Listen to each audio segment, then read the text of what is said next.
Let's podcast alongside Joe Giglio. I'm Joe Ovies, inside Eford Studios in downtown Raleigh, thanks to Empire Properties and thanks to Copiers Plus. Check them out online at copiers-plus.com. Print management, document management, all the cloud solutions you could ever need for a small to medium-sized business. So contact them today at copiers-plus.com. I am glad that Drew is as patient with me as he is. Uh-huh. I'm having Wi-Fi issues at the house. Sure. Okay, so went through this whole thing where I had the letters, the alphabet company, and I was like, I could save some money. So I signed up with the Google people. Then they came out to the house. I'm not exactly thrilled with what they've done. Mm-hmm. So I'm like, quite frankly, my phone doesn't work in the bathroom that I use the most in the house. Okay.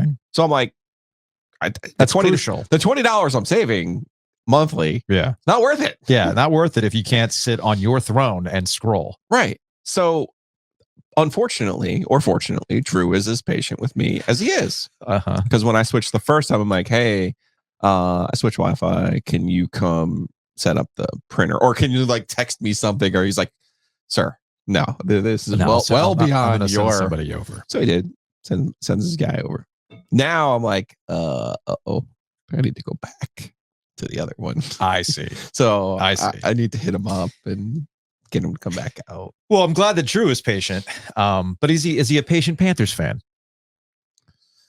I think Drew has made peace. Has he made peace with who it? The Panthers are, and that stat from Brian Ives about how they're now officially have the worst record in football since David Tepper took over as the owner. Yeah. With the Jets winning, it's the Panthers have now jumped the Jets in a certain amount of time since he's taken over as owner. Try and process that.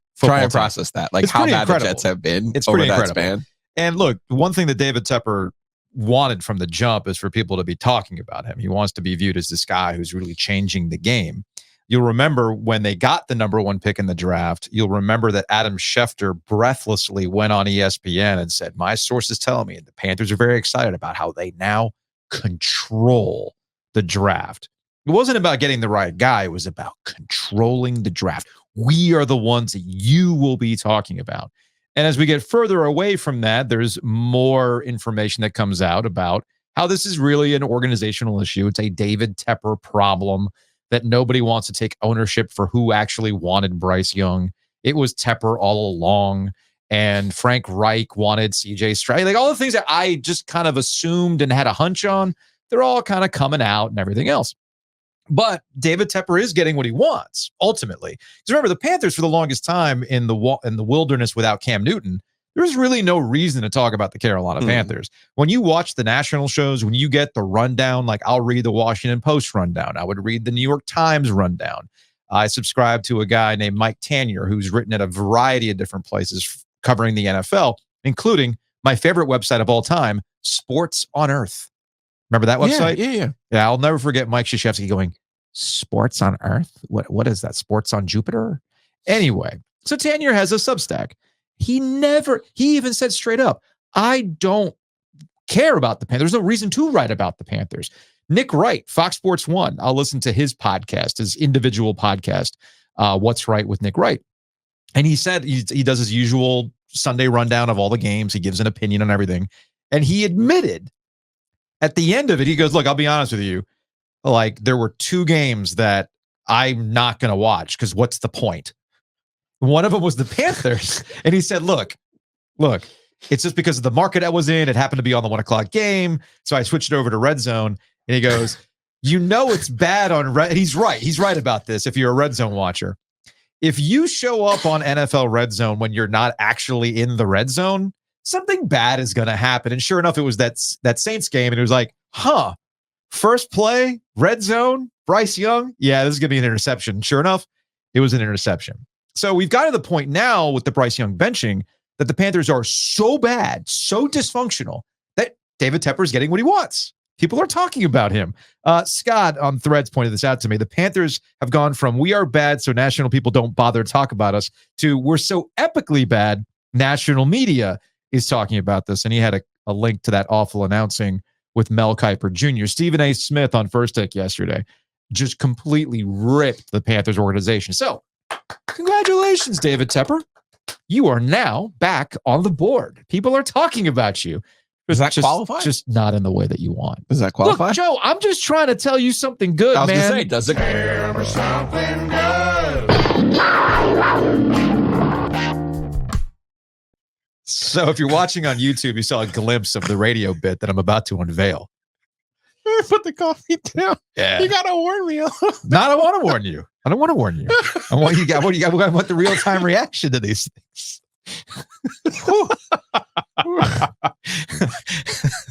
That's why I always argued with consultants. They're like, you got to plan these segments out. What's your opinion going to be? Okay, what's your opinion going to be? No. Let's get the real-time reaction. That's what people want. So there has been a ongoing theory that David Tepper is going full major league. All right. Mm-hmm. If you're not familiar with the movie, because we're old now, and a lot of the youngsters out there have never seen Major League, just like a Caddyshack reference in 2024 is going to go over the head of your 25-year-old sports watcher. Right. Don't get me started. Just stop it. Don't get me started. Anyway. That's the Smith Center. Let's bring it Well, they stopped doing that about 10 years ago. Like 10 or 15 years ago, they stopped bringing out the Blues Brothers. 20 years past his expiration date, sir. Come on.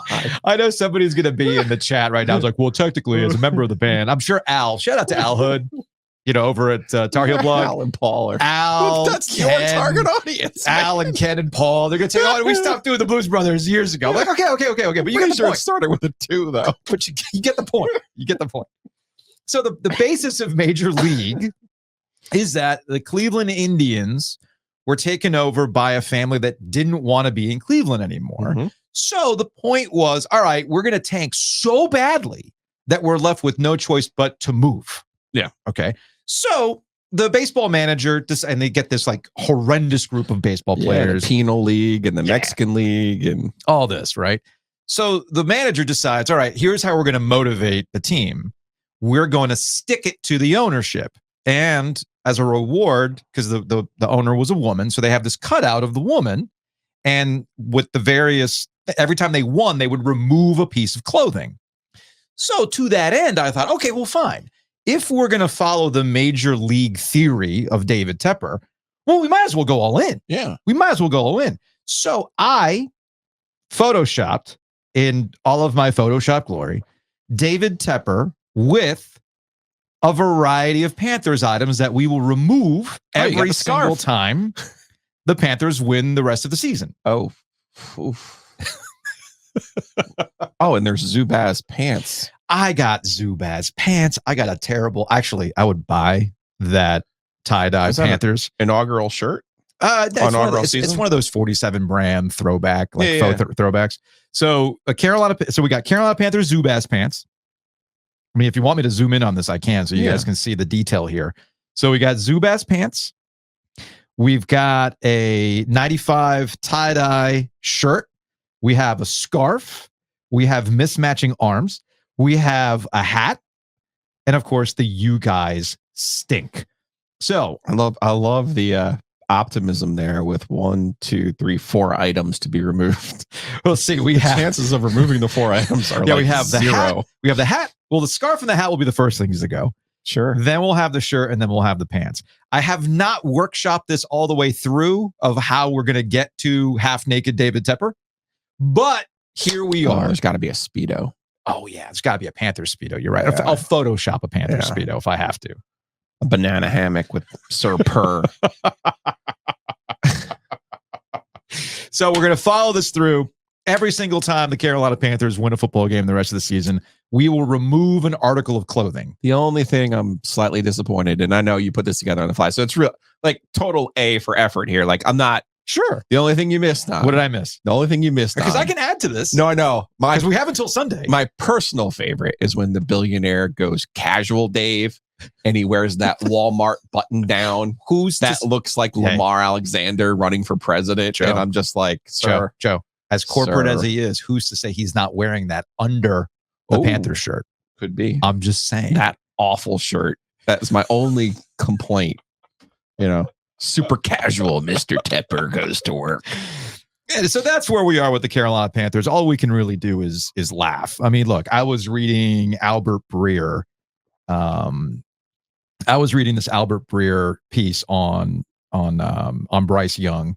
Let me see if I can pull it up real quick, and it kind of shows you just like how bad things were. So this is from the Breer piece on Sports Illustrated. So what was it? After talking to the Los Angeles Chargers staff about game planning and working against Young on Sunday, I got a little window into how Carolina got here. The Chargers staff saw a quarterback who had stopped looking downfield, struggled to see the field from the pocket, kept dropping his eyes and looking at the rush, the sign of a player who's taken too many hits and doesn't want to take any more. Completely shook, completely cooked. So really, as you get further away from the decision to bench Bryce Young, the more you're finding out just where he was mentally and why you're not really going to do him any favors. You're not going to do him any good by trotting him back out there if he is shook like this. And that's what gets into the locker room dynamic like we talked about too. But even still, Jordan Schultz had a piece on this too about how Bryce Young, despite the fact that he was completely shook, still was theoretically blindsided by the decision to bench him, which I find kind of surprising that he was surprised by this. But I mean, it is what it is. Where was it? The story on this? I'm trying to find it now in all of the notes that I ended up having. Here it is. Bleacher Report insider Jordan Schultz reported on Monday, quote, Young and those close to him were, quote, very shocked at the organization's decision to bench him this morning. It came out of nowhere, one source said. That source was almost certainly one or both of Young's media-savvy and well-connected parents. At any rate, this is from Mike Tanier. If Young was shocked by the benching, it explains the way he handles the blitz. Perfect line from Mike Tanier on Substack. So that's where we are with the Carolina Panthers. It's not great.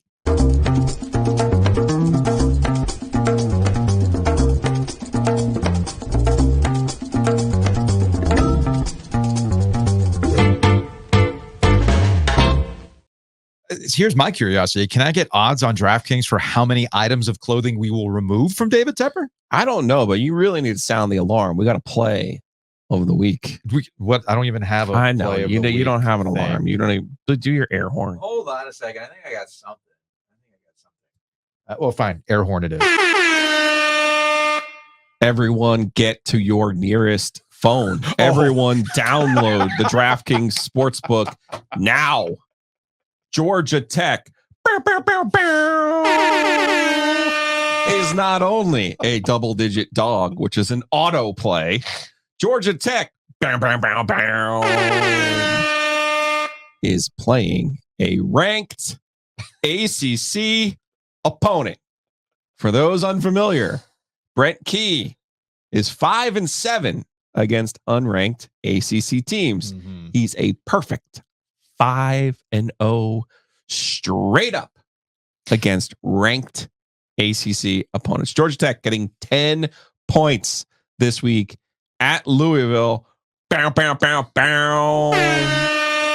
Take the points. Sprinkle the money line. Thank me later. I'm down to 68 cents on my DraftKings app. What happened? You had $20. No, I had it, but now I'm spreading it out to make $40 to get up to $40. Okay. Ladder, baby. Get on my level, Joe. So I put $2 down on Georgia Tech money line plus 310. It's going to pay out $8.20. Let's do this. I also, because I put exactly, I took a bonus bet. I had a $5 bonus bet token because I had like a no sweat thing from the NFL. I put that on James Madison plus 330 money line. That would pay out $16.50. It's a lot. I'm just saying, just something to keep in mind. This is the fun you can have on DraftKings. You can do anything like anytime touchdown. You can use these tokens for bonus bets if you'd like.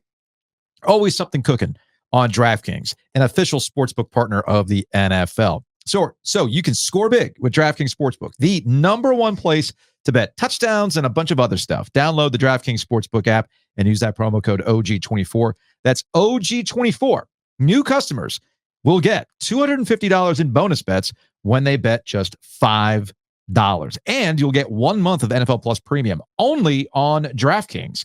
The crown is yours. Gambling problem? Call 1-800-GAMBLER. In New York, call 877-8-HOPE-NY or text HOPE-NY 467-369. In Connecticut, help is available for problem gambling. Call 888-789-7777 or visit ccpg.org. Please play responsibly. On behalf of Boot Hill Casino and Resort in Kansas, 21 and over. Age and eligibility varies by jurisdiction. Void in Ontario. Bonus bets expire 168 hours after issuance. For additional terms and responsible gaming resources, see dkng.co/ftball. Housekeeping.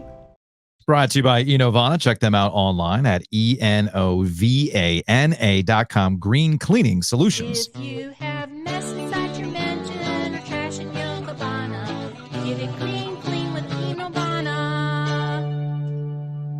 We got the OG Fans newsletter and premium podcasts. Go check it out, ogtrianglemedia.com. Giglio wrote about how, yes, everybody is focused on the quarterback situation at NC State, but there are some other issues that could prevent NC State from having a winning season, a winning record this season. They've got to fix their offensive line. Stat. Pronto. Hurry. I am rocking a breaking t-shirt today. This is the Dead Conference in honor of some of the conference realignment conversation we're about to have. You can go to breakingt.com/OG. We dropped a new shirt that is an homage to the Carolina Cougars, much like our conversation about what's a Mendoza line for how old you are, line of demarcation, if you will. Mm-hmm. If I reference Major League and you get it, then you're probably old. And if I give you a Carolina Cougars style shirt and you get it, you're probably old. So go to breakingt.com today and go buy some. We appreciate it. It goes to us. Speaking of why I'm wearing this t-shirt, I thought that the folks at the Raleigh Sports Club would appreciate this t-shirt today. They definitely will. So our numbers are going up today, baby. Somebody's going to ask you, where's Maryland, though, in that crowd. That's fine. Old timers. It'll probably be you. But yeah, I'll be at the Raleigh Sports Club a little bit later on today. Maybe I can just get him to quiet down about Maryland if I hand him a pint of Two Roosters ice cream. Would that work? Do you know what yesterday was? Bow, bow, bow, bow. What was yesterday? Secret Pint Club. Oh, Secret Pint of the Month? Or coffee, pumpkin, cake. What? Roll. Ooh. Buddy. My mother-in-law makes a pumpkin roll that's delicious. Now you're telling me there's an ice cream version of this? Yes. Woo, boy, okay. It says their coffee base with a pumpkin roll swirled in. Nice. Now, this is my secret pint. I probably shouldn't be saying these things, but the other was the first rule of the Pint Club is to not talk about the Pint No, Club. but not everyone gets the same. Oh, okay. Like if you sign up for the secret pint, you'll get different varieties. Oh. But these are also varieties that are not on the guest menu, I see. not on the standard menu. So, yeah, there's another one with biscotti. Mm-hmm. It was like cookies and cream, but with that biscotti and whipped cream. That sounds good. Dude, That sounds good. S'mores. Now, you know what is a good base before you go to Two Roosters to get ice cream? A good base is Longleaf Swine. Head on over to longleafswine.com. You can get some catering done if you'd like. Okay. But more importantly, the weather's really, really nice. It's not raining anymore. Head on over to Longleaf Swine and get the smash burger. I saw our guy, Brendan. No. Golf guy, Brendan. Yeah. I saw him. He's like, I've got the smash burger, and magically you appeared. I go, see how that works? Listen. Our guy Vance, real quick. Our guy Vance, who came through the studio a couple weeks ago, he went to Longleaf. Look at that smash burger. Ooh. He also went with the that's the Corn. The corn, right? So yeah, good stuff. You told me this a while ago. It didn't register with me. Okay, sounds about right. They make breakfast burritos. Yeah, They're off the freaking chart. yeah. There's brisket and fries in there.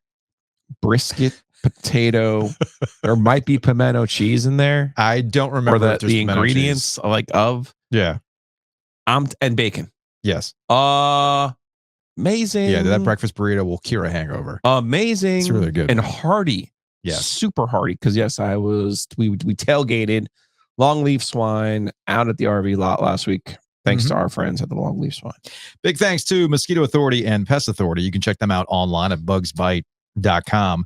With Mosquito Authority, they take care of the outside of your house. Like I said, I was doing some yard work on Sunday, and I was back in my little creek area. Mosquitoes are still active, right? So you want to make sure that in your patio setting, you're not getting bitten up while trying to watch football outside on your TV. So go to bugsbite.com.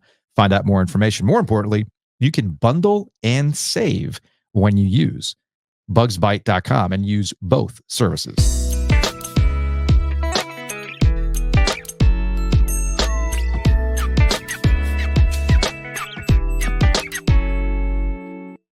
Well.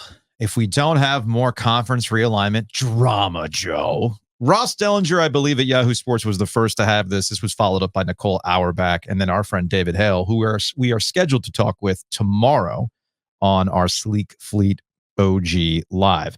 I'll go ahead and just bring up the David Hale story in relation to the ACC, Clemson, and Florida State renewing talks about some sort of revenue share model that's different than the success initiative they just approved to keep everybody happy. Success initiative means you have to have success.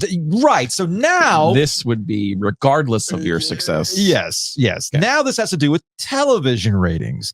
The key piece from the David Hale, Andrea Adelson piece, according to multiple sources within the league, conversations are preliminary and the sides are not close to an agreement, but the conversations represent a strong signal that Florida State and Clemson are open to remaining in the conference under more favorable financial terms. The proposal, which was formulated by Clemson and Florida State and discussed by the league presidents during Tuesday's regularly scheduled meeting, includes additional money going to schools with better rating success in football and basketball. This is the long-standing joke about Florida State. Yeah, but people are still watching us, and they watch us way more than they watch you, and we should be getting a cut of the television money based on that.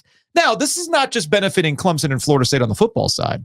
We talked to Bubba Cunningham earlier this week. I'm guessing, as Bubba is trying to make sure that North Carolina is financially at a point where they can handle the house settlement, I'm guessing that North Carolina and Duke are perking up thinking, oh, television ratings success, huh? We're pretty good in basketball. People tend to watch our games. I mean, Duke dominates the basketball ratings game all the time, right? So, hey, how about this, right? Now, I do have some questions as it relates to this. One of them is related to the fact that what does it matter, right? Texas got everything and more from the Big 12. They still left, okay? So while Florida State and Clemson are saying, hey, guys, we'd be more inclined to stay if we ended up getting more money, well, I have two questions. What's stopping you for asking for more once you get what you were looking for? And also, what's to stop you from leaving at this point? And that gets to the part two, where are you going to go? The one thing about the Ross Dellinger pieces on Yahoo that he keeps reminding everybody is that, yeah, Florida State and Clemson might want out of the ACC, but the SEC and the Big Ten are not interested in any way, shape, or form of splitting up their pie anymore, unless you're coming in a vastly reduced rate, like Oregon and Washington going to the Big Ten. So I'm at a loss exactly where Florida State and Clemson think they're going to go if they were to get out of this earlier. I don't know. This feels like a proposal by Florida State and Clemson without leverage. Yeah. You know, I could also understand the Boston College, Wake Forest, Georgia Tech's being like, well, our brand of the ACC is better off with Florida State and Clemson. Agree. I totally agree with that. I don't disagree with that. Don't disagree. But I thought Jim's tack in Charlotte, Jim Phillips' tack in Charlotte, which was, you signed this twice. Where are you going? The grant of rights. Yeah. So, like, where are you going? So you have some bargaining power too. Now, can you compromise by saying, yes, we agree we're more valuable with you than we are without you? Yes, you can absolutely compromise there. One thing I would continue to remind you, though, about Florida State, I would love to see Florida State's ratings from this week against Memphis, by the way. They were actually pretty good. But I would love to see them. Just show them to me. So, because here's my thing with Florida State. They do this every year, right? Oh, my God, we played on Labor Day. Hey, you're the only fucking football game on Labor Day. You could put NC State versus Georgia Tech in that game, and you're going to get amazing ratings. Yes. So every year you're playing on Labor Day and acting like you're doing something. It's not you. To your point, they would argue that, well, the reason why we're playing on Labor Day and we're the only ones is because we're the only ones in the ACC with a brand that's worthy enough to get played on Labor Day because there's ratings attached to it. Sure. You know, like, look, to be fair, They put Boston College in the game this year, John. to be fair, well, it's like Duke and Florida State in basketball ends up being one of the top rated basketball games of the college basketball season outside of a Duke Carolina game. Is that because Duke and Florida State are this rivalry you have to watch? No, people want to watch Duke at 9:00. That's why. So yeah, I get what you're saying, but there's a bankable brand that gets them to be played on Labor Day. You know who doesn't play on Labor Day by themselves because they keep shitting the bed? NC State. Like, that's why. Like, that's to your point about the Tennessee game. Like, how many opportunities is NC State going to get in these primetime games when they shit the bed? And that is less inclined to put you on at that time. And we'll give you the noon games, which low key noon games still get pretty decent ratings. But that you just actually hit on something that the ADs unnamed in the David Hale piece and also in the Ross Ellinger piece had said on all this preliminary talk. Well, how do you calculate this? Does Florida State, by virtue of being Florida State, getting a nice primetime slot, get all the money and we're the opponent? Like, how does that work? Like, does Boston, you said you bring up Boston College. Well, does Boston College get a percentage of that? Because they were in that primetime game? Ireland. Right. Do they get a cut of that? Or is Florida State going to go, well, you understand the reason why you got the ratings that you got was because of us.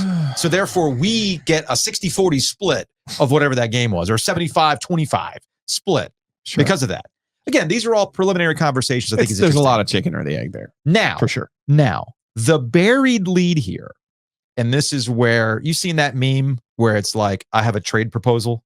I don't have time to pull it up on the StreamYard, but it's like a guy, and it's like a classic fantasy football shit trade post, right? Where it's like, you give me this PPR machine, right? And I'll give you 8 different players. Yeah. Okay. That's my proposal. Buried in this conversation is a proposal from Florida State and Clemson that we're more inclined to stay in the ACC if you reduce the grant of rights to 2030 as opposed to 2036. Now, why would you do that? Why would you do that?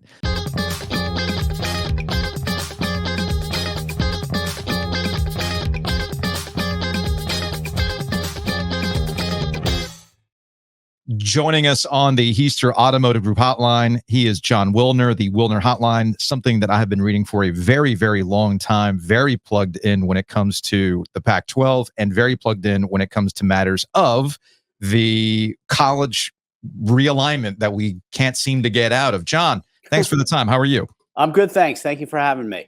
So Joe and I were talking about the latest in the ACC and how they're trying to find a way to make everything work with Clemson and Florida State. The reporting from David Hale at ESPN, Ross Ellinger at Yahoo, and it's about revenue share and everything else. And the takeaway that I had is similar to what you just wrote about in the Mercury News, or at least where I had read it, was in relation to like all these ideas that seem to be on the back burner that were maybe used, not explored. And that's kind of how we ended up with this new reconstituted Pac-12. This is something that apparently had been kicked around for a while to add these schools to keep it together, but nobody took action on it. Do I have that right? Basically, I mean, this wave of realignment has been going on since July 2021, right? Mm-hmm. When Texas and Oklahoma left. This is all just the fallout from those two schools joining the SEC. And there's still, I think, a bunch to play out here across the country. But basically, in the spring of 2023, when the Pac-12, when the 10 schools were still together and they hadn't signed a media deal, they hadn't broken up, Commissioner George Kliavkoff was presented with a plan B, basically, maybe even a plan C, to save the conference in the event that Oregon and Washington left for the Big Ten, and that the four corner schools left for the Big 12. He was kind of proposed, or someone within his inner circle proposed that they add a few schools from the Mountain West, create some dynamics that keeps Cal and Stanford in the conference, and then rebuild and add SMU and maybe a few other schools from the Central Time Zone. And move on from there. But he basically ignored the suggestion, is what I've been told. And so when August 4th hit and 6 schools left, they didn't have a plan to keep Cal and Stanford, and everything dissolved. What was their what was their rationale? Or I guess, was it just on Kliakov, or what was the rationale? Yes, it was just on him. He just was very confident that he was going to put together a media deal that would keep the 10 together. At that point, right, USC and UCLA were in the Big Ten. And there were 10 schools remaining. And he believed that he had put together a deal that was going to satisfy everybody. And my guess is he still believes that, even now when he's hunting and fishing and the conference has, broken apart. But the Pac-12 is still the Pac-12, which I also find interesting in all of this. I sometimes the world of college sports still surprises me in the galaxy brain thinking that exists. And I'm of this mind. I'm like, well, with 2 schools, how is it that a conference with literally 2 schools can bring schools from the Mountain West and not the other way around? Is the Pac-12 brand still so powerful with TV executives or brand managers that this bizarre new version of it is more interesting than adding Oregon State and Washington State to the Mountain West? Well, it is on a relative basis. The Pac-12 brand is obviously not what it was with those 12 schools, but it is. It has more value than the Mountain West brand, and that is the comparison, right? The Mountain West has only been around since 1999. The Pac-12 has been around since 1915. If you're in the Pac-12, you've got the history, you've got the name, right? And that carries more value with TV and with sponsors and with fans, right? I mean, if you ask a fan in Charlotte or New York or Boston, right, Pac-12, they'd say, oh yeah, Pac-12. They wouldn't stop to think necessarily about who's in it. They just recognize that name because it's been around for so long. Whereas I don't know that they would recognize the Mountain West, right? And you get all the intellectual property value that comes with the Pac-12.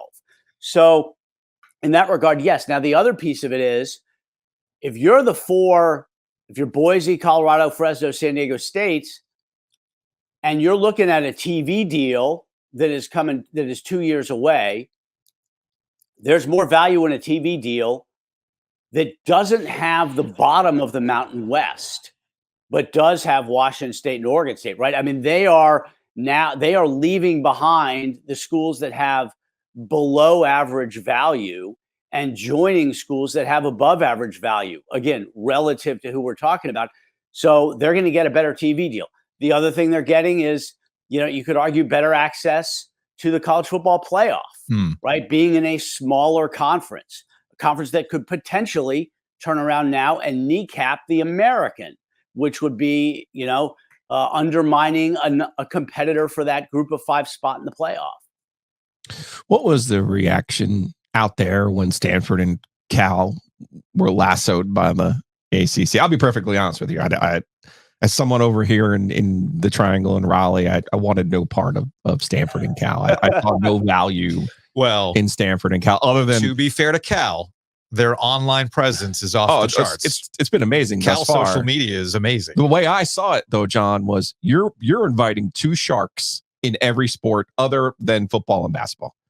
And obviously women's basketball, Stanford's amazing, but you're inviting non-revenue sports that are just going to come in here and clean your clock. So you're the ACC. What are you doing? Well, one thing you're doing is you're making ESPN happy because now the ACC network is on a basic tier in the Bay Area, which is what, the 4th, 5th largest market. And same thing with the Dallas Metroplex, right? So it's worth a lot of money for the ACC network to ESPN to add those 2 markets. So that's one piece of it. But the reaction out here was, nobody wanted it to happen. Everybody thinks it's kind of ridiculous, but the schools felt like, what choice do we have, especially with our Olympic sports? We don't want our Olympic sports competing with a reconstituted Mountain West. We want our Olympic sports competing with the best. And also Cal and Stanford have a lot of alumni on the East Coast. They have got especially, big money, deep pocketed alums in New York and Washington, right? So in that regard, they felt like it was the right move for them. And I'm, from an ACC standpoint, I totally agree with you, but it certainly made sense for ESPN given what they can do with the subscription price for ACC Network. That's the part that I found curious in your latest piece, in the idea of keeping Cal and Stanford and then potentially adding SMU to this new Pac-12 had Kliavkov acted on this plan B or plan C or whatever it is. The impression that I get is Cal and Stanford probably would have looked at that Pac-12 as it was with those new schools and thought what you just said. Do we really want to be competing against these schools? Yeah, for sure. They were going to try to, build in some carrots for them, such as an unequal distribution of revenue, performance-based revenue. A lot of the things that the ACC is considering or is implemented to make Florida State and Clemson happy, right? Mm-hmm. So all of a sudden, then you go to Cal and Stanford and you say, you guys will get an outsized portion of the revenue. You are going to have much easier access into the college football playoff, and we will do basically whatever we can to keep you happy. So that was going to be the hook. I don't know that it would have worked. I'm skeptical, but they didn't even try it. And if you're Stanford, Stanford's got a pretty good brand nationally, right? Especially with the university presidents. So you could have potentially gotten a few other schools, in addition to SMU in the Central Time Zone, that would have probably added some media value to the conference. Here's my curiosity, and Jon Wilner joining us. We come at this from a very ACC-centric point of view, here in the Triangle in North Carolina. And up until the most recent round of conference realignment with the Pac-12 disintegrating, there was a rumor, I think Luke DeCacca, the News and Observer, also had this. There was conversations, at least, about the ACC almost taking on the Pac-12 as a media brand, that they could actually be on the ACC network while they were trying to cobble together some sort of television package that would keep everybody happy. That was the kind of stuff we were getting over here on the East Coast. What was the conversation? How serious was that about not an alliance, which fizzled obviously, but some sort of almost like corporate merger between the Pac-12 and the ACC? Well, that would have been ESPN. And there were discussions about that over the course of many months.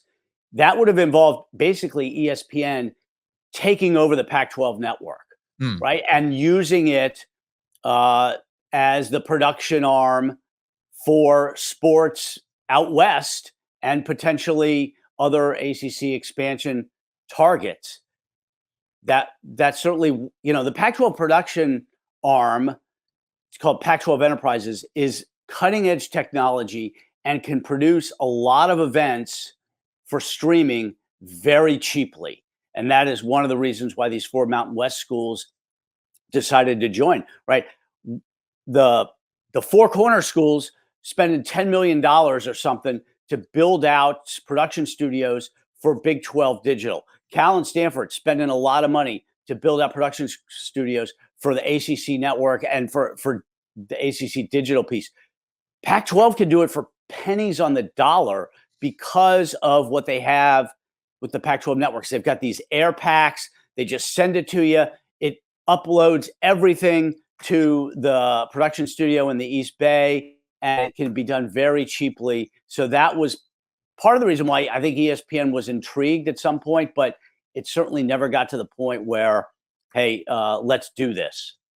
I'm going to be a jerk right now. I'm going to ask a question that I hate, especially in these expansion conversations, because I know the priority of it. Any chance Gonzaga ends up in the Pac-12? Oh, yeah. I think that, they are for certain. They certainly have not ruled out offering a membership to Gonzaga. Okay. Despite there might be reports out there that says they are only looking at football schools. That's not true. They are going to consider. Now, I don't know where Gonzaga falls, and that tactic of only adding or adding non-football schools, I don't know where that falls in their hierarchy of priorities, but they have not ruled that out. St. Mary's would be another option. They've got a good program. They make the tournament a bunch. So, that's something they're considering. But I think first they want to see how much interest there is in these schools in the eastern half of the country, because kickoff windows are so important to the networks and the streamers. If you can get a couple schools in the Central Time Zone, Eastern Time Zone, you want to do that because it adds to your media value. But then they will retrench and and look at adding Mountain West schools and maybe even Gonzaga and St. Mary's. We'll close on this, and Jon Wilner joining us on the Heaster Automotive Group hotline. 2030 is the date that I've identified as all of this doesn't matter. Like we're just shuffling around some stuff, but the doomsday clock. 2030. Yeah, like cool. It's great that we've done this, but it's ultimately not going to matter in probably in less than 5 years. Yep. You mentioned it as a doomsday clock. I like how you put it that way. So in conversations that you've had, how are schools kind of positioning themselves or just kind of waiting and seeing what happens when we go through another one of these massive shifts in college athletics because of the competing television interests between ESPN and Fox? Well, a couple things. One is the playoff is viewed as the audition stage for a lot of the schools that want to get into the Big Ten or the SEC or whatever Super League emerges, right? Mm-hmm. I mean, even Utah, for instance, if Utah could get into the Big 12 and make the playoff more often than not, either as an at-large or automatic qualifier, that elevates their brand and gives them a better chance to get into the Super League or the Big Ten SEC in 2030. That's just an example, right? And that's how even a Washington State and Oregon State are looking at positioning themselves. The playoff access is what can elevate your brand for that point when the massive shift occurs. The other piece, though, is because of the House lawsuit, everybody's kind of paralyzed. And that is something that the university presidents, they cannot untether themselves from the House lawsuit just to focus on a lot of these strategic decisions involving realignment, right? I mean, that's why one reason the Big 12 is not doing further expansion, UConn, Gonzaga, whoever else, is because Big 12 presidents are worried about the House lawsuit and what's it going to mean? And is there going to be employment? Is the whole thing going to get blown apart, right? What about Title IX? So those things are kind of preventing, I think, everybody from just focusing on 2030 and whatever the next iteration is of college football. And the last piece is the dynamics have to unfold before 2030, right? Because that's when the new contract cycle would start for the Big Ten. Mm-hmm. And these decisions typically get made 18 to 12 months before the contract actually ends. So it's really 2028, 2029 when you've got to be positioned. And that's coming up quick. Jon, we appreciate the time. Love your work. We get caught up in what's happening with us over here in ACC land, but obviously these things are all interconnected. And now we're truly together as we do the handshake with Cal and Stanford. If Cal beats FSU this weekend, it's gonna be a great day on social media. People are gonna have a lot of fun with that. Great. Well, and if Cal does, then the Cal Miami game will be the biggest game Cal has had in since Aaron Rodgers and Marshawn Lynch were playing. Yeah. Oh, jeez. And I'm sure he'll take that game in on some ayahuasca. So, Jon, we appreciate it. We appreciate it. We'll talk to you later. Thanks a lot, guys.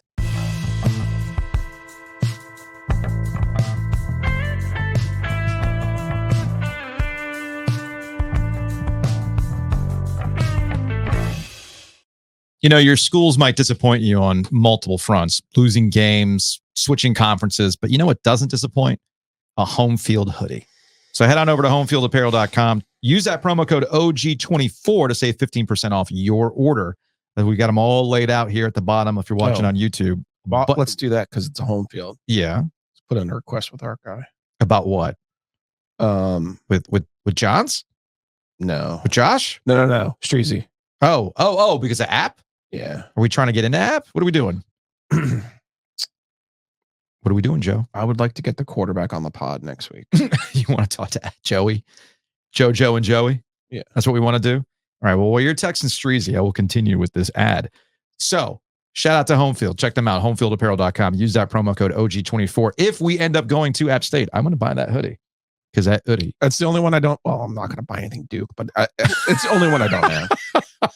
I love the Carolina script. So good. The Wake script. I'm a sucker for script. You like the script. The Pirates. That's the one like the script. I have. That you one. Like the script. But I like the App State one because it's that old Yosef helmet. Like that's cool. That's good stuff.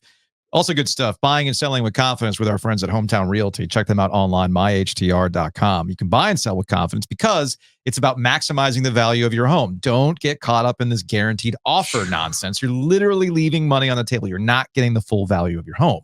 So trust the experts at Hometown Realty, myhtr.com. And let's say you did sell that house. You bought a house. You got to take it to closing. Our friends at Whitaker and Hamer can help you out with that and any other legal needs. Check them out, attorneys and counselors at law at wh.lawyer. Again, that's wh.lawyer.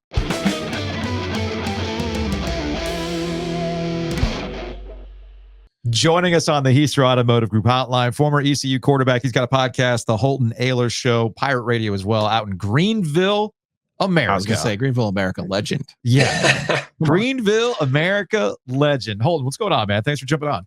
What's up, boys? Yeah, man, I'm pumped to do it. So I'm excited when I got the text. I'm ready to do this thing. Come on. Mike Houston's a good dude. I know what they're trying to build over at ECU, but I felt bad. Over the weekend. Those are the types of games that I know in Greenville the fans really, really want to win. And that was a tough one to see against App State on Saturday.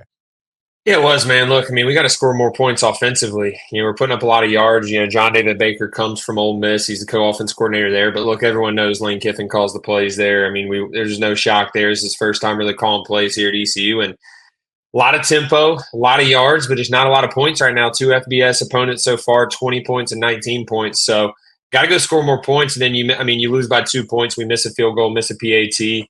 Obviously 2022 did the same thing versus NC State. So, we got to start, fixing these special teams problems in big games, especially big in-state games that mean a lot to the fan base and to North Carolina.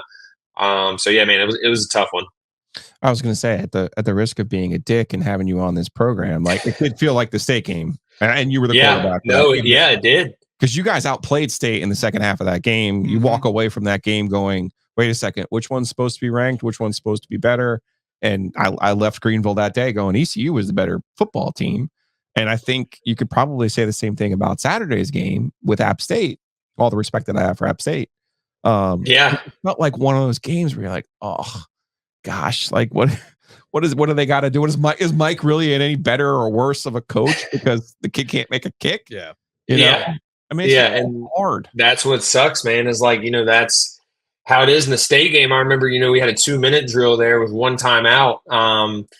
And our kicker before, Owen Daffer at the time before this game, I mean, he was kicker of the year before in the conference. So I was like, if we get inside the 30, our line was the 22 or 32 yard line. So I knew if I got to that line, I felt pretty good about it. And I looked up, I really wasn't paying attention. I was focused on each, play. And I looked up and we're, 30 yards out. And I'm like, oh my gosh, we're going to win this game. And, I got to the sideline, obviously missed it and the rest is history. But yeah, man, I mean, got to fix kicking issues, especially in big games. When we talked to Mike Houston before the season started, and he had said, the ECU fan base, and which I think you have a better handle on than just about anybody. You grew up in Greenville, went to Conley, were a multi-sport star there. You were there, ECU, for 5 years, for everyone not familiar with your resume. And he said ECU fans had been slow to embrace NIL. And I think in baseball and in football, I think that's a fair statement. Why do you think that's been the case in Greenville? Because it feels like when all of this happened and everything changed, it felt to me like this is a chance for ECU, a Boise State, a smaller group of 5 school that has an identity in football to really kind of push the chips in and invest. But it seems like, according to him, at least, there's been this hesitation. Why do you think that is the case from Greenville and from the ECU fans? I'll tell you what it is we're little old Greenville, North Carolina. We're not in a big city, really. I mean, this is a college town. It's a blue-collar town. People aren't making tons of money. We got a couple donors who are, really bought in. But, one thing that we do have is the masses, and that's something I think ECU's finally capitalizing on is instead of getting, 100 people to donate $1 million, we're getting, 50,000 people to donate $10. And that's, I think, what they're trying to push now, and they understand is, look, we're not in a huge city. I mean, it's a big city compared to, Wilson, North Carolina, but college-wise, when you're competing against, the Raleighs, the Chapel Hills, the Charlottes now, I mean, there's a lot of, big time business people in those towns. Whereas, Greenville's a blue collar town. I mean, a lot of people here, middle class, work hard for their money. A lot of people that you're asking, to donate now are already in the Pirate Club, and, they're old school. They got to figure it out. I think we're trending in the right direction, with some of the apparel and stuff what Team Boneyard's doing. We got a beer out. We got, Papa John's or Domino's or that has like a pizza night where 20% goes. That's the stuff that Greenville's going to be better at and ECU is going to be better at than getting these, big wigs. We do have those, but not as many as these other schools that are in a business town. I was going to say, sounds so NC State. It is very similar. No, this is exactly what NC State was about. But it's also, you also have your own Jim Goodnight who doesn't care about sports. Apparently, he doesn't care about ECU football, right? Yeah. You want to talk about somebody who could save the day for you. What about the Sup Dogs people though? What's their story? They're huge on it. No, they're huge on it, man. They have a Team Boneyard vodka where literally they produce a vodka that all the proceeds go. I mean, they're massive on it. But compare Sup Dogs to the owner of Dave and Buster's, I'm sure out there. Like it's just a different type of thing. But yeah, I mean these local businesses that are doing really well, they're bought in. But it's just if you compare it to, like I said, the national corporate, then it's a different story. Yeah, I feel like there's got to be a way Mr. Beast can find a way with the Pirates to make it work and everybody wins. There's got to be some sort of Beast Games-esque. Yeah, in the car can I survive in Dowdy Ficklin Stadium longer than on chocolate bars? Like, there's got to be a way you could do that. Oh, man.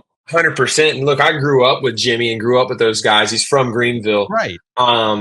And look, I mean, his mom used to be the academic counselor for the football team. So there's why is he not you? They can solve all your problems, man. Yeah, man. So, maybe one day, I think that's all ECU's dream is to do it. I mean, I think it'd be pretty cool to just post a video, say I bought a college football team and we won the national championship. I mean, what cooler videos than that right there? They get a different demographic too, but we'll see. We'll see down the road if he does it. Well, as old school as the folks at ECU might be, because the way Mr. Beast likes to roll, you would need to remove the giant state silhouette with the pirate and put the logo there. That would probably have to happen. 100%. And you'd probably have to put like the Beast burger on the side of the helmet too. Like that's another thing that you'd probably have to do for Jimmy. So yeah. Just gonna look out. If you're gonna whore yourself out, you whore yourself out. You don't ask questions. Is that not college football? I'm serious. Yeah, welcome to the new world of college football. You want Saudi investment fund, or you want some Mr. Beast? I want Mr. Beast. They might be the same. We'll say. On the actual football front, Jake Garcia comes in from Missouri via Miami, so we had some familiarity with him in ACC country. I know that the interception numbers are not where anybody really wants them to, but I think he's showing me something as the former quarterback who's played that position for Mike Houston. What have your impressions of Jake been through 3 games? Yeah, look, man. I mean, he started off the season with 8 picks. He has 8 picks, and I think 2 fumbles. He leads the nation in turnovers. But on the other side, he doesn't put the ball in trouble unless he throws a pick. It's the craziest thing. He plays a really clean game except for those plays. Excuse me. So there's a side of it that I know how Coach Houston is. He's really loyal to his quarterbacks, at least when I was there. If he believes in you. Now, last year they went back and forth a lot because they really didn't feel like they had a guy. But he's going to stick. Look, he believes in Garcia, and he's sticking by him. Now, look, we can't go out there and lay an egg versus Liberty this week, or we will see a change because we brought in really Caton Hauser was the Michigan State transfer. Mm-hmm. He was the big guy coming in that everyone thought was going to win the job. He injured his wrist a little bit during camp, and Garcia looked better. So, I mean, look, I think Garcia is a really talented player, but you got to count, you got to take away the turnovers. I do a film breakdown on our Twitter at Holton Ahlers show, and I go through some of his reads, and he's ripping the ball. He's throwing it with anticipation. He's throwing great, but then you see a pick, and you're like, come on, man, you can't do that in this situation. I mean, we were down 2 this week on the 50-yard line going in, and 4 minutes left to go in the game. You just got to get in field goal range. Now, yes, we missed a field goal, but we just had a big play. It was 1st and 10, and he tries to force a country route in there, across deep country route in there, and it's a pick, and it's pretty much the game from there. So he was clean. The rest of the game played good, but I mean, you got to win games, and to win games, you can't turn the ball over, and you got to score touchdowns. We're not doing a ton of that right now. I try to explain to people all the time, there's a difference between playing at noon at Dowdy Ficklin Stadium. There's a difference between playing at night at Dowdy Ficklin Stadium. Oh, Now, yeah. take me through your progression here, because I'm sure in high school, as an ECU fan, you're like, man, this is cool. But then you're playing in these games, which I'm sure again was pretty cool. My guess is in the last 2-3 years, you've had a couple chances maybe to go see a game at night and actually partake in the fun that is ECU football. Oh my gosh, yeah, man. We've so last year when I got cut from Seattle, I only got to see 2 games, so not a night game. We've had 2 6:00 games this year already, and just tailgating all day, getting out the gates open at like 9:30, 10. And you're like, dude. I was telling my fiance now the other day when we were walking around before the app game, I was like, you do not feel any of this as a player. You feel it once you're in the stadium, but you don't feel 6 hours ahead of time like 50,000 people like just getting obliterated drunk until you can get into the stadium. And that's literally what ECU is, and that's why people love it, man. So yeah, it's a different vibe. I'm loving the fan life now. I really am. It's been great. Holton Ahlers, hey man, we appreciate the time. Check out the podcast, the Holton Ahlers Show. That you still got the jersey. If you're watching on YouTube, we can see the room, and you got your Immaculate. It's very immaculate. I mean, yeah, shout out to the fiance for that one. It's funny how that works, right? It's funny how that works. Oh, absolutely. Go from living like a slob to no. We gotta change things out here a little bit. 100%. Not the college 100%. dorm anymore. I've got my my oldest son is up there, Holton, working for IGO over at Hoist the Oh, Coast. yeah. I'm gonna have to connect you, man. I got. Yeah, absolutely, man. You show him the ropes a little bit. He was down in the dumps on Saturday, and I said, sometimes you just got to zig when others zag. You can't be mad at the kicker. Oh, yeah. Can't be Yeah. mad at the coach. You got to simmer. Look, man, James should be. He should have a tolerance for this. Given all the NC State football he ever watched, and now he's going to you. Come on, man. This should be like nothing for him. He was fired up, though, because the schedule, and that's what really caught my eye, Holton. I saw your clip on the socials talking about the schedule this year. And this App State game was like it was a big deal. Like circled on the calendar, the whole thing. And I'm curious to see how they handle it, because it is a huge game this week with Liberty. And then, that American conference is kind of opened up because they don't have Memphis, don't have Tulane. There's some spots on there for them. So we'll definitely check back in with you if you got some time for us, man. Yeah, absolutely. Just text me, man. Appreciate y'all for letting me join. Although Joe might not want to talk to you if he finds out more of your record with the spread. Joe's in his feelings right now. 10-2? 10-3 first 2 weeks. Yeah, Joe. Yeah, he's in his feelings right now, man. He does not want to talk about this. He's still mad at Saquon Barkley. I'll be mad. Just follow it. Can't bet NFL for my little time in it, man. It's too close. I stick to college football, and that's what I'm good at. All right, man. We'll talk to you later.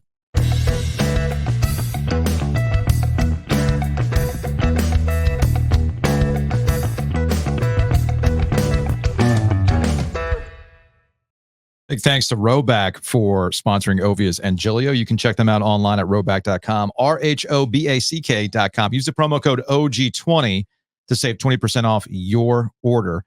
And then you can be a great gift giver the rest of the year. I actually saw somebody at the Mecca yesterday downtown when I was having lunch. They had a Roback shirt on. I go, OG20, use that promo code. Get yourself another one, because that's the best golf shirt that you own. Did they call the cops on you? They did not. Oh, okay, good. Progress. Yeah. That's progress. That's good. Very, very good stuff. So again, roback.com. We appreciate them being an Ovies and Giglio corporate champion. Also, as we've talked about in the past with Giglio and O2 Fitness and everything else, look, it is not just about the workouts. It's not just about the physical therapy. It's also what you are eating.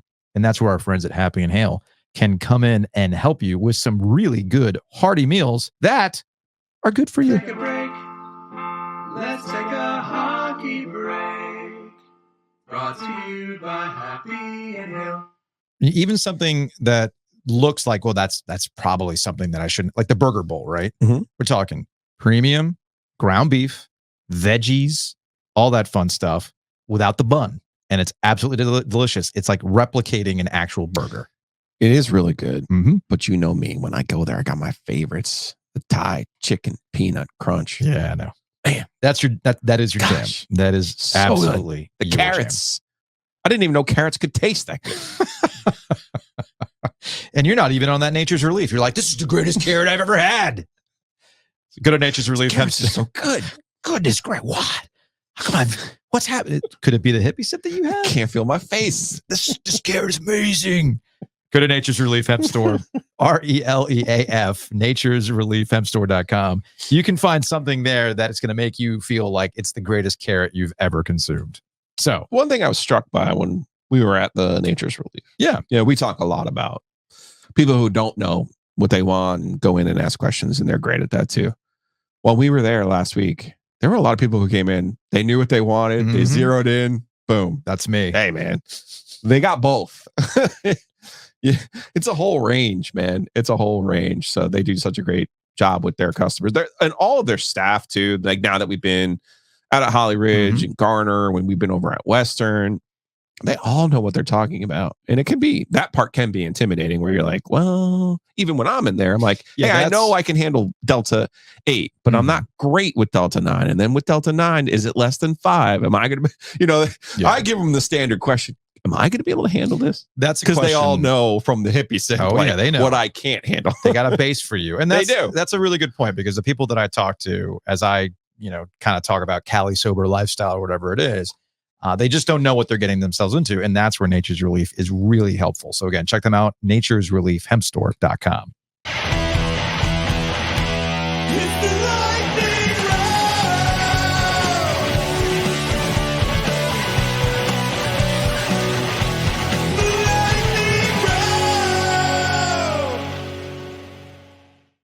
Should I put that on David Tepper? The Zeus bra on David Tepper?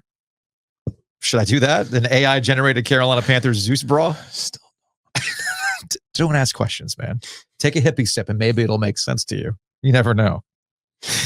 Take a hippie sip and head on over to Red Hat Amphitheater, which will be staying in downtown Raleigh. One interesting thing about being downtown now for over a year, I mean, I always kind of knew what was going on in downtown, but now that you're here as a small business owner and you're talking to other small businesses that are in downtown, you realize just how integrated everything is.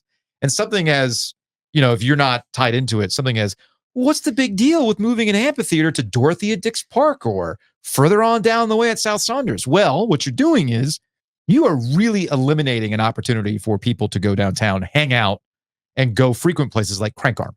Yeah. Right. And other restaurants and bars that are here in downtown Raleigh. And Red Hat Amphitheater yesterday with a 6-0 vote, because I think 2 did not show up. One person was sick. A city council member was sick. At least that's my understanding. They voted in favor of moving Red Hat Amphitheater. Now, you asked me this question when you arrived today. Like, well, wait a minute. I don't understand. Why is everybody celebrating moving Red Hat Amphitheater? Well, they were either going to move it or we weren't going to get it. Move it or lose it. So essentially, all part of Red Hat Amphitheater, the plan was always to keep that facility as a temporary facility, because the plans were always to expand the Raleigh Convention Center. Part of the Raleigh Convention Center expansion also included a very big hotel coming to downtown Raleigh, the Omni. Mm-hmm. Look, you've been to enough big events in sports where having an Omni in your city is a big deal for conventions and sporting events and everything else.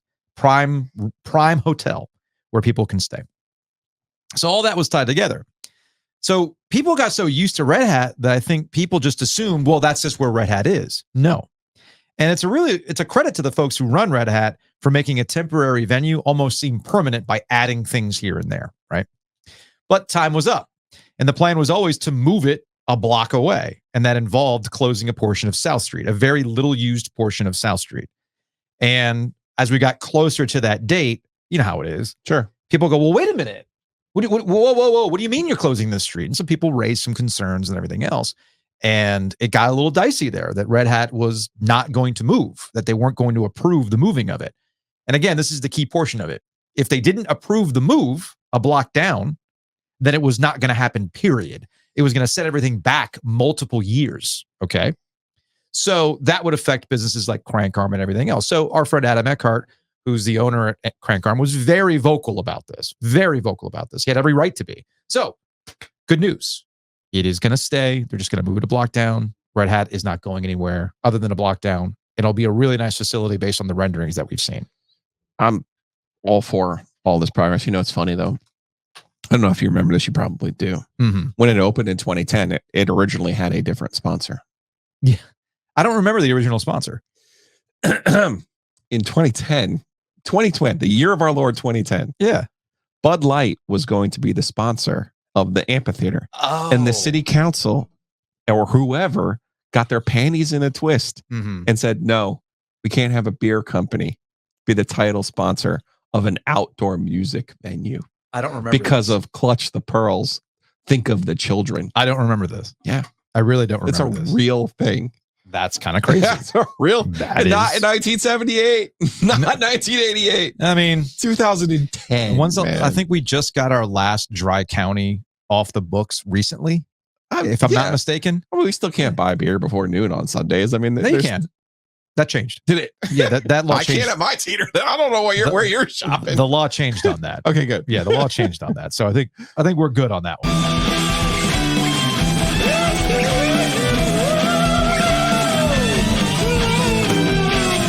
Lightning round. One other lightning round item. You gotta respect the hustle from Tennessee, the University of Tennessee. Do I have to? Look, this is the same. This is the same university that rather than them paying to replace field goals. Remember, they did like a crowdsourcing. It was a GoFundMe to replace the field SEC goals. fine. Mm-hmm. There's an SEC fine when you rush the field and tear down the. Well, first it was tearing down the goalpost, safety concern. Then it became no, you just can't rush the field. Period. And it's an escalator from the SEC. 50 for the first, 100, 150, 200, etc. So rather than the university paying the fine, there was crowdsourced money for this, as if University of Tennessee doesn't have any money. Right. Okay. So as you see this recurring theme, and we talked about it with Bubba Cunningham yesterday, I highly recommend you go back and listen to that interview if you haven't already. With the House settlement, everybody's freaking out about how we're going to pay for stuff. With NIL, how we're going to pay for stuff. So Tennessee, deep breaths, in their brilliance, decided to tack on, I believe, is a 10% talent fee. Yes. It's called a talent fee. Yeah. As money they'll set aside to pay out to players. So once again, the university that's just washed over in television money from the SEC, they love to brag about how all the money we got coming from television, right? We're the richest conference in the land. Suddenly needs you, the fan, to pay 10% more for something that you're already paying for. Yeah. Yeah. I respect the hustle, dude. Part of me says yes. This is like the US government, right? Like, how do I get you to pay for more? Mm-hmm. Like, we had to pay $200 for some sort of registration fee for our LLC. Right. You were mad about on an that. annual basis. You And were I'm mad like, about that. I'm like filling out the form. I'm like, well, what do they need? Nothing. They just need you to fill out the form for $200. And I'm going, but didn't I do this once? Right. But that was for 2023. And I was like, yeah. Oh, okay.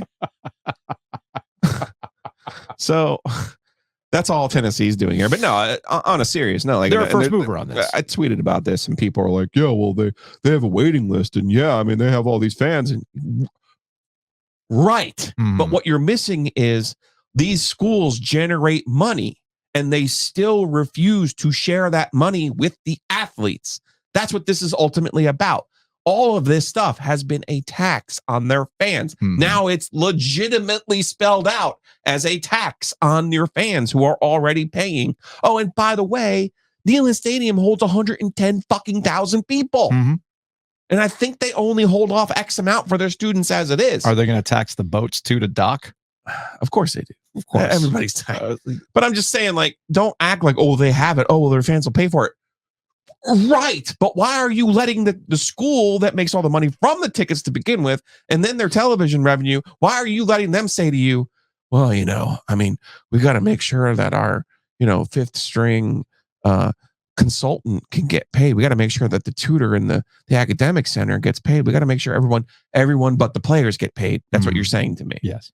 So, but hey, Nico's pretty good, dude. Yeah, that's why. Iamaliava. Everybody. I will be there in a month. Okay. I will be there in a month. Very cool. Very, very cool.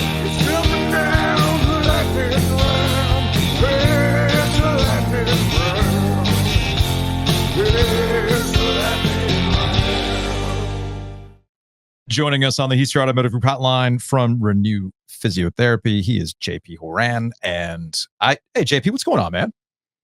Not too much. How you guys doing?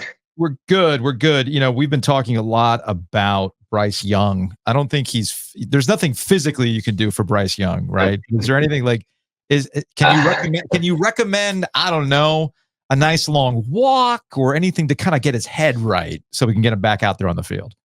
He's got to get on the magic bike. And I don't know what the solution for Bryce Young is, but he hopefully a little time away from football with the starting position does him some good. Yeah. Hopefully that'll be the case. We'll see how it plays out for the Carolina Panthers and Bryce Young. Sure. So I think the last time we talked, we had discussed a little bit about like Christian McCaffrey. Well, Christian McCaffrey, somebody who has dealt with speaking of the Panthers, has dealt with a whole list of injuries and a whole list of issues that have kept him off the field. He had a pretty good year last year. I guess he had an unbelievable year last year in terms of like being on the field. But now we're back in this mode of wondering just how available Christian McCaffrey is. And I'm always curious, on a week-to-week basis, how you mitigate those types of things. And I got to imagine that with the best people possible, they're really doing what they can to get him back on the field, but sometimes you just can't go. Yeah. He's a tough spot because of injury history and just how many reps and touches they want him to have on the field and how much he does for that team. It sounds like this Achilles tendonitis thing is just it sounds like it got a little worse, even with rest. And it's just a really touchy area that I've easily re-aggravated. And especially with the nature of how he plays, so explosive, a lot of stop and go cutting. It's tough to get that 100% in the course of a season. So we'll see if he gets back and when he gets back. We hear that a lot. Tendonitis. What actually is tendonitis? So for him, it sounds like it was a little more acute, where the Achilles tendon, where your calf muscle attaches down turns into the Achilles tendon and attaches down into the heel bone. The tendonitis happens when that area just usually repeated activity just hits a point where it kind of hits a painful spot and it just becomes irritable to do most everything. So that tendon, just repeated trauma and excessive use is essentially what tendonitis is. They're easy to explain. Broken bones, maybe even tendonitis, torn ACLs, some of those other things. Concussions there's more of a mystery there, an enigma there when it comes to concussions. When we see Tua Tagovailoa in his latest concussion, and still we see that fencer's pose now that he has basically become synonymous with him. I think he has made it part of the lexicon when we talk about injuries now. Just when you go to that fencer's pose like he does, is that related to the degree of the concussion and how his body is reacting to it? Or is it something at this point with him that he's going to default to anytime he has the concussion issue? The fencer pose is kind of a trickier one because that's kind of a deeper, like, neurological reflex, which I guess from my opinion is not a good sign, because that means you're getting a little more like central nervous system involvement. So it is scarier. It seems scarier, and it's been really freaky to see him on the field in that position. I don't know if that necessarily correlates to a more severe concussion right off the bat, but the fact that he's showing it several times is not a good sign. I'm curious. We have been wondering about Russell Wilson with the Pittsburgh Steelers, and he could find himself in a situation where Justin Fields ends up playing good enough for the Steelers that they're not going to go back to Russell Wilson, even if he's healthy. But he's got this lingering calf injury that he got leading up to the season. When we're talking about the calf, how does one hurt a calf, or how can that work? And what is the recovery time, or what can you do to work that calf out that you can get back onto the field? Yeah, I think it's tricky just because the calf is involved with every, walking, running, jumping motion. So these guys are constantly doing that activity. With let's say a mild calf strain, you're looking at anywhere from 4 to 6 weeks for general recovery. Now, when you're trying to get back to playing professional football, that can be a lot of touch and go. I think Joe Burrow was dealing with that in the beginning of last year when he was kind of struggling early on and trying to play through it. But you could see it just hinders that mobility. So without trying to return to football, probably like a 4 to 6 week time frame is the goal. My fantasy team has been obliterated by injuries. First, it was Puka Nacua. Now it's Isaiah Pacheco. Can we get him? Can we get them the Renew app? Can we send them the app? Because it works for me. You know, Sure. I mean, that would be awesome. Over here, my wife's like, "What are you doing?" And I'm like, "No, trust me. It's from my Renew people. It's part of the app. It's in the video." And then I show her the video, and she's like, "Oh, okay. I said, that feels good." So can we get these guys the app? Can we help them? Yeah, please. For It'd me, be awesome to have Puka and Pacheco on the Fizzy app. Yeah, like why can't we make this work? If you can help me, you can help Puka. You can help Pacheco. I got to get rid of these P guys. Apparently, yeah, that's your problem. Move on from that name. Come on now, JP. We appreciate the time as always. We'll check in a bit. All right, sounds good.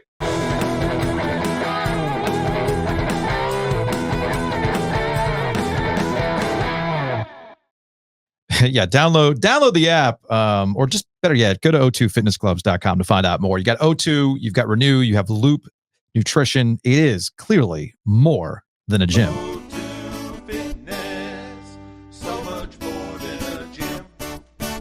Again, big thanks to JP for hanging out. And again, big thanks to O2 Fitness for being a corporate champion of Ovies and Giglio. Let's move on to our friends at the Butcher's Market. Butchersmarkets.com, thebutchersmarkets.com.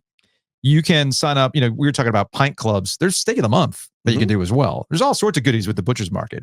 But may I remind you, while they have fantastic marinated steak tips, they have fantastic prepared meals, the sandwiches are clutch for lunch or maybe for a weekend. You're talking about tailgating. You don't have time to grill. Drop on by the Lake Boone location, get a couple of sandwiches, and go, because the sandwiches are top notch. The OG epicenter is now complete. That parking lot construction is complete.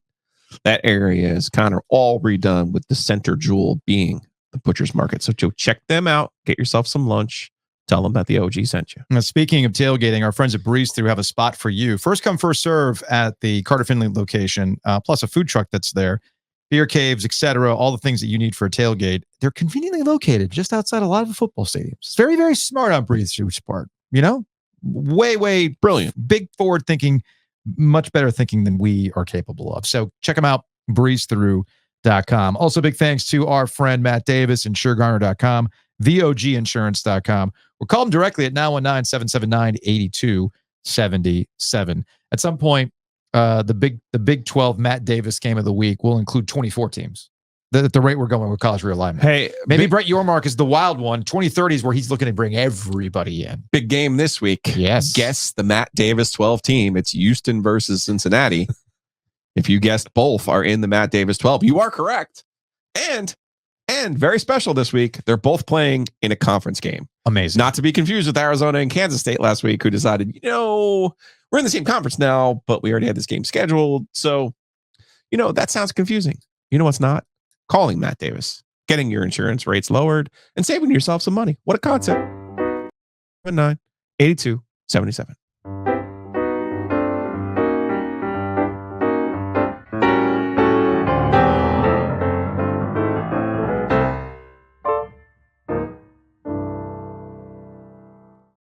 All right, let's get out of here on some Hey Joe questions. We've got Ramar on Twitter in response to triangle football.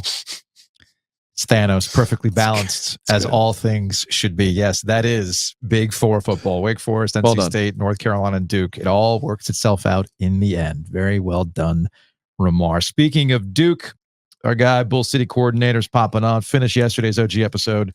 The Panthers poetry has me wondering what novel best describes the franchise. Could it be The House of the Spirits, For Whom the Bell Tolls? Jeez, 1984. The Corrections. I think it's American Rust. Yeah. I've read 2 of those books. I'll let you guys guess which ones I read. Let's go to the YouTube comments where, as speaking of the Panthers, there's been some interesting responses to how we've talked about the Panthers this week. From Nathaniel, best case scenario for how Bryce Young got benched. Canales in his interview says that he's going to do whatever it takes to get Bryce up and running. But If he's beyond repair, Canales gets to pull the plug with Tepper's blessing. If this is how it went down, the Panthers have a chance to succeed. Even if Canales isn't the guy in the long term, just knowing that Tepper has been humbled enough to let the others make the decisions is a step in the right direction, but it's a big if. Yes, I'm glad you corrected yourself. That is a big if for the Carolina Panthers, who are officially the worst team in the NFL. I still think the call came from inside the building. We shall see. We shall see. From Eric, Giglio must not be paying attention to baseball if he thinks the Braves pitching is atrocious. Well, I mean, they lost Strider in the first week of the season. They've had other injuries throughout the year, but yeah, I mean. From John, maybe if somebody actually read my comments from the past couple of years in regards to Young and Dalton, I'm usually way ahead and much smarter than anyone else in broadcasting, talking, and commenting. Man, you know, you're right. You're right, John. YouTube comment section people are actually the smartest ones in the room. If a team really wants to win, they should make me a GM. Okay, fair enough. I was looking at this guy's comment. He's a big Andy Dalton fan. Oh, okay. I don't know if he's related to Andy Dalton, but maybe that's the case. From Bo Sox, Giglio made some good points in referencing the David Hale ESPN story. Went back and reread it, and one short paragraph caught my eye. McCall had concussions before, but he never blacked out. This time, he had no recollection of the play. That's something that you keep hitting on, and what might explain some of the tentative play we've seen out of Grayson McCall. But as I was going through the comments, and I don't have the ability to pull up the Instagram comments, one thing that I've noticed when we talk about Bryce Young, and this is how you always know you've won an argument, especially online, and this comes from a grizzled internet arguer. One of your specialties. Once you go for people's looks, or you go into the you've never played the game, therefore you don't know what you're talking about, I take that to mean, oh, so I've won the argument. And there's an Instagram video where I went through my football Bible here, the Almanac, and just put it in plain facts, plain terms about how Bryce Young has been terrible. And I had a couple of comments about, I know you love the football Almanac. And there was a couple of comments in there saying like, yes, because a guy who looks like you really should be talking about football. I'm like, do you want to address this based on what I just presented, or you want to say how I look? Yeah, I get it. I'm balding. I got a beard. I'm out of shape. Cool. What does that have to do with Bryce Young putting up similar numbers to Ryan Leaf? What does it have to do with anything? Jimmy Clausen and Ryan Leaf that's not who you want to keep company with. Okay. Jimmy Clausen, that's a bad one. And then there was one that I saw on YouTube on a short where it was like, you don't even look like you can run a mile. So like, why should I take it? Again, what does that have to do with Bryce Young and how he's been playing? These are things you are capable of, though. I mean, I used to be able to do it. I don't know if my left knee is a little on the wonky side, man. A little on the wonky side. Well, maybe if you run a mile, we'll post that video and then be like, hey, look at me. I'm qualified now. But then they'll point out my man boobs, and what am I going to do about that? And then I also saw like Peyton Manning was also bad his first couple of years. I was like, not that bad, y'all. If you wanted to spin it in any particular way for Bryce Young, pro Bryce Young, Peyton Manning, 6'5". Yeah, that too. Yes. Let's go with the historical anomaly in draft picks and Bryce Young in terms of his physical nature and act as though it's the same thing. Sure, got it. If you wanted to make an argument in Bryce Young, what you should be arguing is get him off the Panthers. The only way you're going to succeed, if you are a fan of Bryce Young and you want him to succeed, the only way you're going to make it work is if he's off the Panthers.